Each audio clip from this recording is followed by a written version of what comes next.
Et je vous disais que je crains que malheureusement vous finissiez par me détester avec ce problème de l'aggravation, parce que je vais passer mon temps à vous entretenir du phénomène de l'aggravation sans arrêt. Et comme c'est fondamental, je ne vais pas perdre plus de temps et demander à Béné de bien vouloir me passer les diapos. Merci.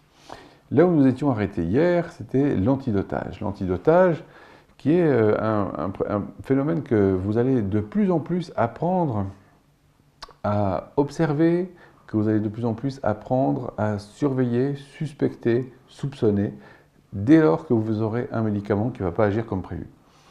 C'est quelque chose, je le répète, auquel on n'est pas vraiment habitué à penser, parce que dans les formations classiques, pour ainsi dire, on n'en fait pas beaucoup mention, ou même pas mention du tout.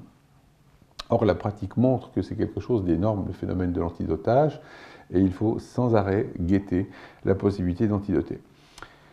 J'ai eu le plaisir hier, pour vous dire, de revoir la femme d'un de nos Jedi, qui est masseuse professionnelle, qui est une femme remarquable en tout point, et qui m'a gentiment proposé, comme elle avait vu un petit peu l'état de fatigue dans lequel j'étais, de me faire une séance. Alors du coup j'ai accepté, je me suis laissé faire.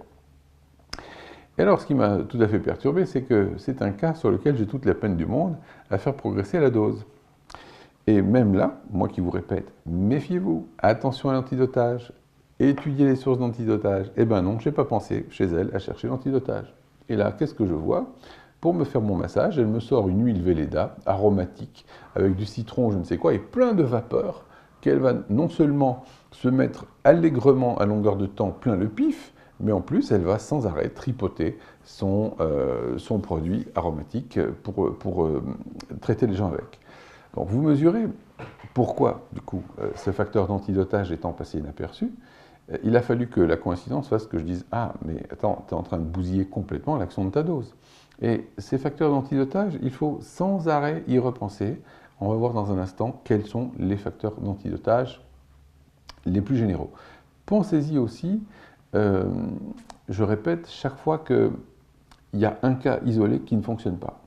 Vous avez deux cas de figure je dirais, de peine à traiter les gens. Il y a le cas familial, je dirais, et le cas isolé. Quand c'est un cas isolé, que vous avez soigné sans trop de problèmes les autres de la famille, là, vous avez vraiment toutes les chances de suspecter un antidotage. Quand vous avez une personne, deux personnes, trois personnes de la même famille, que vous allez avoir de la peine à traiter, vous verrez que c'est toute la famille qui est difficile à choper. Il n'y a pas de symptômes assez caractéristiques. Vous allez patauger et malheureusement, ça arrive de temps en temps. Et là, vraiment, on a toutes les peines du monde à trouver un médicament.